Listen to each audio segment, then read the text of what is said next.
기독교 교육 미래를 위한 토대 5번째 시간 트렌드 미래의 물결 효과적인 교회 지도자의 기능에 대해서 나눠보도록 하겠습니다. 오늘은 미래의 물결이란 주제로 교회 지도자들이 어떻게 사회의 변화와 요구에 맞추어 효과적인 사역을 할 수 있는지에 대해서 좀 나눠보도록 하겠습니다. 우리는 교회가 사회 변화에 적응하고 신자들의 필요를 충족시키기 위해서 어떤 전략을 사용해야 되는지를 알아보아야 됩니다. 제가 일을 나누면서 좀 약간 중심을 잡아줘야 되는 것이 이 기준도 바로 성경을 기준으로 행하는 것입니다. 그래서 무조건 저 성도님들이 원한다 아니면 사람들이 원한다라고 해서 다 들어주자 뭔가 채워주자라고 하는 것은 아닙니다. 한번 전체적으로 나눠보도록 하겠습니다.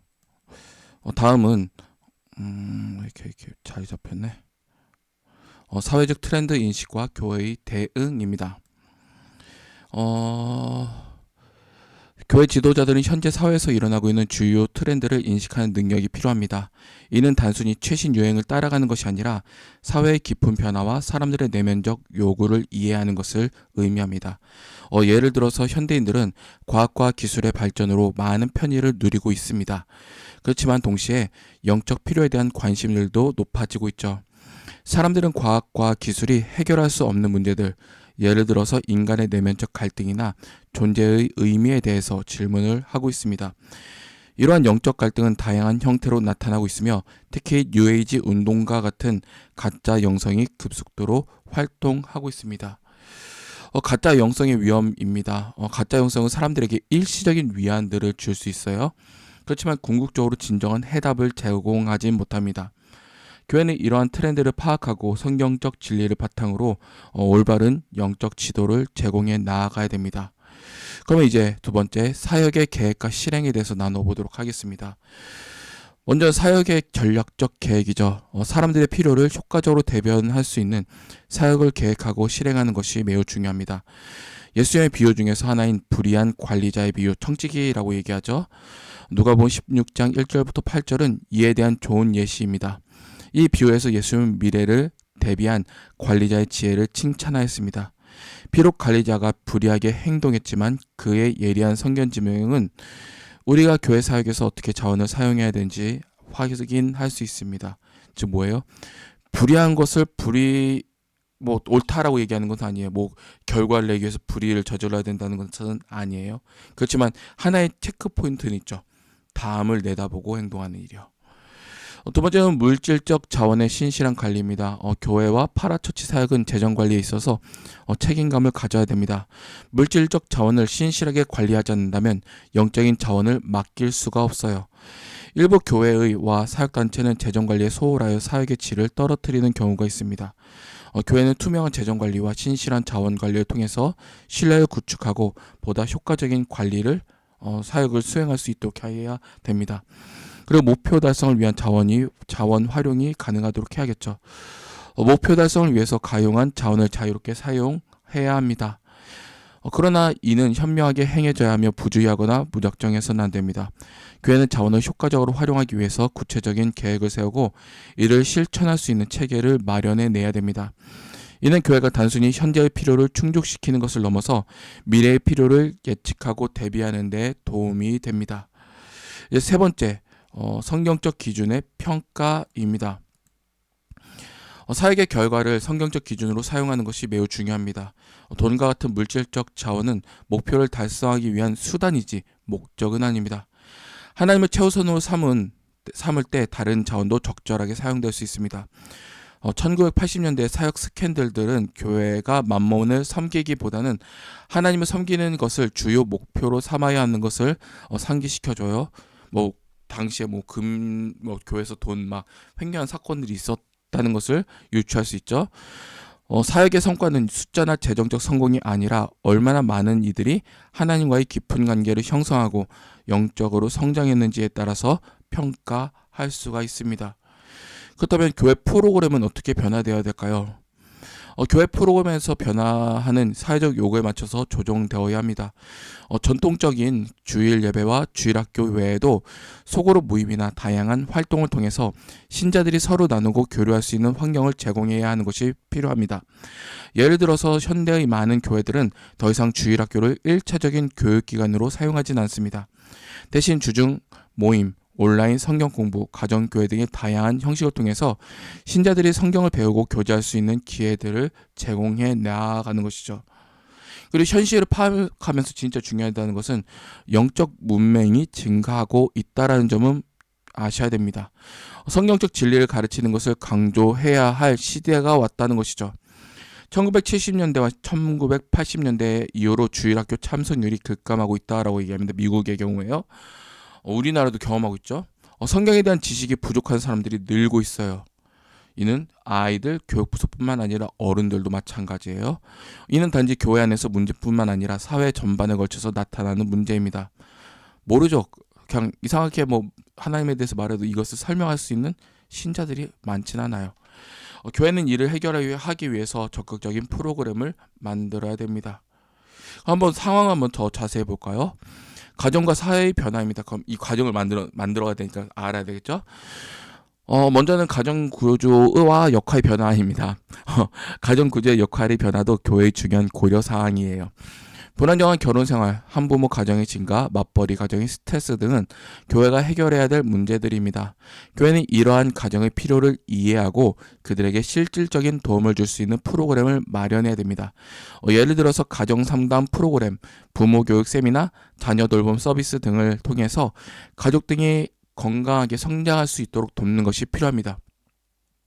스트레스와 압박감 해소에도 많이 필요하죠. 현대인들은 많은 스트레스와 압박감을 가지고 살고 있습니다. 청년들이 그에 대해서 많이 반응하죠.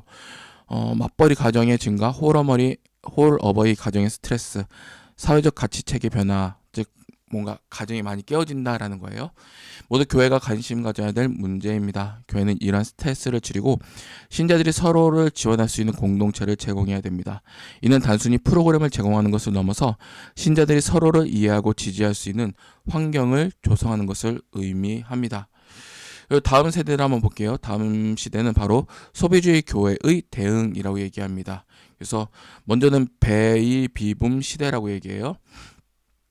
이건 한국에도 베이비붐 시대가 나왔어요. 1950년대 세대, 58년 개띠 그 세대를 거의 베이비붐 세대라고 표칭하죠. 미국의 경우는 46년부터 64년까지 우리도 거의 비슷해요. 그때를 베이비붐 세대라고 얘기합니다. 중년에 접어들면서 그런 세대들이 중년에 접어들면서 중년 지금 넘어져 우리 세대는 이 책은 1993년도 발행책이에요. 개체교회에서 더 많은 리더십을 갖게 될 것입니다. 라고 얘기합니다. 그러면 우리는 현재 베이비붐 세대를 넘어서 좀 약간 인구가 점점 줄고 있는 세대에 맞춰서 좀 뭔가 그에 대해서 어떤 리더십을 갖춰야 될지를 한번 고민해야 되겠죠. 그리고 그들이 리더십을 발휘할 때 그들의 가치관, 태도, 생활 방식이 사회에 영향을 미친다라는 것도 알아야 돼요. 제임스 메디슨의 경우는 가치관과 영적 헌신의 영역에서 우리는 종교 전문가와 성직자로서 그 세대의 영향을 예리하게 느꼈습니다. 삶에 대한 그들의 어떠한 방식들은 우리 교회 내 음악, 말씀, 예배 스타일에 반영된다라고 얘기를 해요. 제가 지금 항상 소화가 안 돼서 맨날 소화하고 있어요. 맨날 시도 없이. 소비자 중심의 접근이에요. 베이비붐 당시에는 베이비붐 세대를 효과적으로 섬기지 못했다라고 얘기해요. 그래서 한스 핀첼은 베이비붐 세대에서 대다수는 어떤 교회도 찾아오지 않았다라고 해요. 더군다나 그 당시 피플즈의 여론조사를 보면 베이비붐 세대는 일요일에 교회 갈 가능성이 기성세대에 비해서 절반 정도 된다라고 지적한다라고 하죠. 그러나 그렇다고 해서 우리 인구의 이 광대한 부분이 도달할 수 없다는 표시로 받아들여선 안 된다라고 얘기해요. 핀젤 목사는 현재 많은 베이비붐 세대가 교회를 출석하지 않고 있지만 갤럽 여론조사에 따르면 교회에 다니지 않는 베이비붐 세대의 54%가 교회를 출석하는데 개방적이라고 얘기해요. 근데 현실의 한국에서는 좀 그런 부분이 좀 적겠죠. 좀 약간 아쉬워요. 그러면 베이비붐 세대를 위해서 어떤 사역을 할 수 있을까요? 하는 질문들이에요. 이에 대해서 좀 약간 여기서 말하는 것은 뭐 빌 하이벨스 목사님의 경우는 뭐 소비자들의 뭐 원하는 것을 들어보자라고 얘기해요. 근데 좀 이게 오래됐잖아요. 그 당시 유행했던 거 1993년도의 책이고 현재로는 그게 약간 검증이 드러난 것이죠.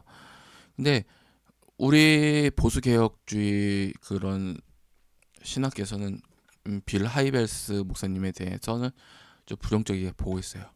마케팅에 물든 교회라고 하면서 좀 그에 대한 반성이 된 책들이 많았죠. 왜냐하면 하나님이 중심인데 사람이 중심이 돼버린 거예요. 그 제가 아까 초반에도 말씀드렸듯이 가장 중요한 것이 바로 성경이라는 것을 우리는 아셔야 됩니다. 이제 나오는 것이 마케팅 기법의 적용이에요. 그래서 먼저 성경적 목표가 필요하고 그 다음에 상황 조사, 그다음에 커뮤니케이션, 어떤 뭐 커뮤니케이션이 지금에 따라서 많이 바뀌었죠. 뭐 소셜 미디어, 웹사이트, 이메일 등이 포장됩니다. 그리고 피드백이 반드시 필요하다라고 얘기를 하고 있습니다.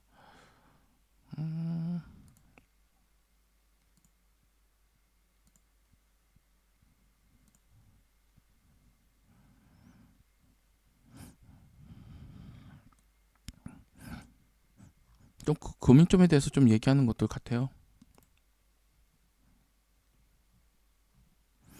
이후에 한번 제가 PPT를 못 만들어 놔서 한번 시간 태우자가 아니라 PPT를 못 만들어 놔서 거의 결론이에요.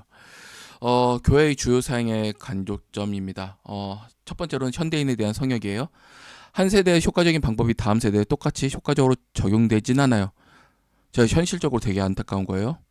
왜냐하면 지금 제 윗세대는 위에 좋았던 것을 다 따라가거든요. 지금도 마찬가지. 지금도 어른들도 뭔가 사역을 하면 내가 좋았던 것 그대로 따라가 버려요. 사회가 달라지고 현실이 달라졌는데 그보다 가장 큰 문제는 진리에 대해서 모르고 있다는 것을 모르죠. 그래서 교회를 판단합니다. 난 이만큼 섬겼으니까, 이만큼 뭔가 교회에서 뭔가 직분을 얻었으니까, 그게 진리에 대해서 안다는 기초점은 아니에요. 진리 알고자 한다면 진짜 수고 많이 필요하고 힘도 많이 필요해요. 그 수고 힘을 행하는 성도님들 찾기 힘들죠. 이어서 나와서 실제 요구사항을 해결해야 됩니다. 효과적인 봉사 직무는 봉사를 받는 필요를 말해줍니다. 그런 부분이에요. 현실적으로 뭐 봉사자들이 많이 줄고 있고 또는 막 힘듭니다라는 탄식 소리가 많은데 좀 그에 대해서 한번 효과적으로 어떻게 해 나아갈지에 대한 고민도 필요해요. 그리고 마지막으로 성경 진리를 강조하는 것들이 가장 중요합니다. 마지막이 아니에요. 성경적 기독교는 글을 읽을 줄 아는 그러한 성도들을 요구합니다. 예수 그리스도께서는 제자들에게 너희가 내 말에 거하면 진실로 내 제자가 되리라. 진리를 알지니 너 진리가 너희를 자유케 하리라 라고 말씀하셨습니다. 성경을 모르는 그리스도인들은 약한 그리스도인들입니다. 그리고 그들은 듣기 좋은 교리와 거짓 가르침의 온갖 변덕에 빠지기가 매우 쉽습니다. 성경의 신학에 굳건한 기초를 두는 것이 거짓 가르침을 막는 것의 가장 중요한 방법입니다. 그리고 다음은 사역을 위한 그리스도인들을 준비시키는 겁니다. 제가 이건 진짜 뼈저리게 느껴져요. 기독교인들은 구경꾼이 아닙니다. 그리스도인 개개인의 사역은 영적 은사를 발견하고 발전시킬 때에만 교회는 세상에서 활력 있는 힘이 될 것입니다. 교회 지도자들은 사람들이 그리스도의 몸을 세우기 위해서 자신의 성역과 은사를 인식하고 양육을 사용하도록 도와야 합니다. 그러한 가르침과 준비 또한 교회 지도자들에게 직면한 문제를 해결하는 데 매우 중요한 것이죠. 제가 이 부분은 제가 PPT로 못 만들었어요. 제가 좀 약간 깜빡깜빡하는 부분이 되게 많아서 제가 이걸 차라리 메모장으로 써서 올릴게요. 장으로 써서 지금 여기서 보면서 한번 살펴볼게요.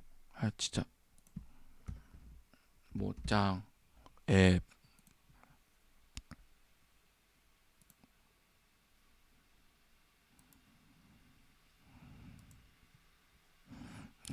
메모장에 제가 읽는 책들이 많거든요. 제가 메모장으로 인쇄해놨더니 못 읽어요. 진짜 컴퓨터 느린 것도 아닌데.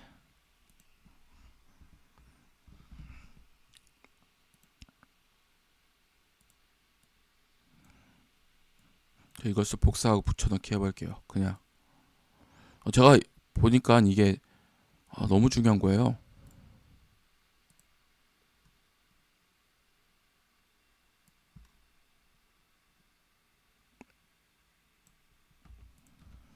이런 거예요.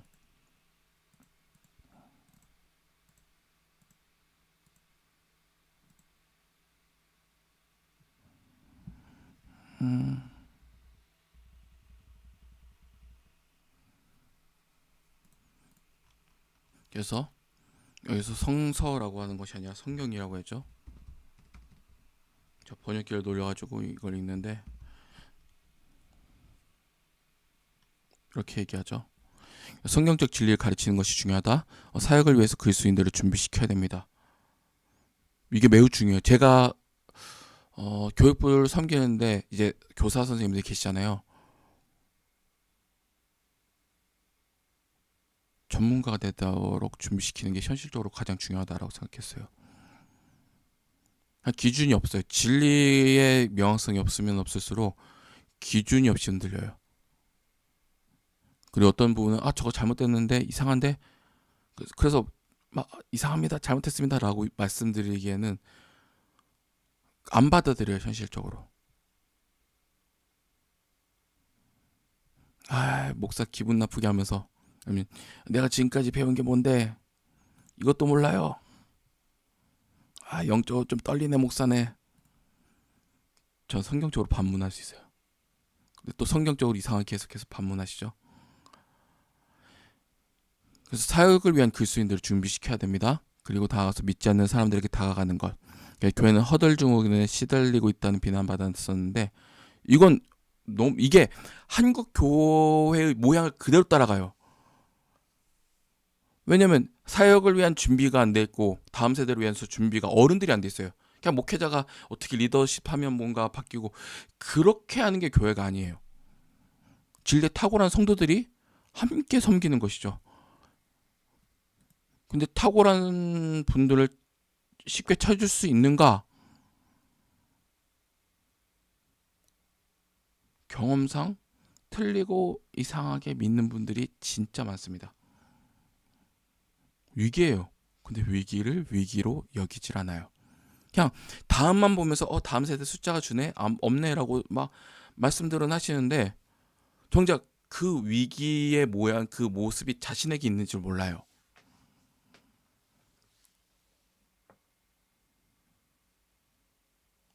결론입니다. 효과적인 교회 지도자는 사회 트렌드를 인식해야 됩니다. 그리고 그에 대한 사역을 계획하고 실행하며 성경적 기준으로 결과를 평가해야 됩니다.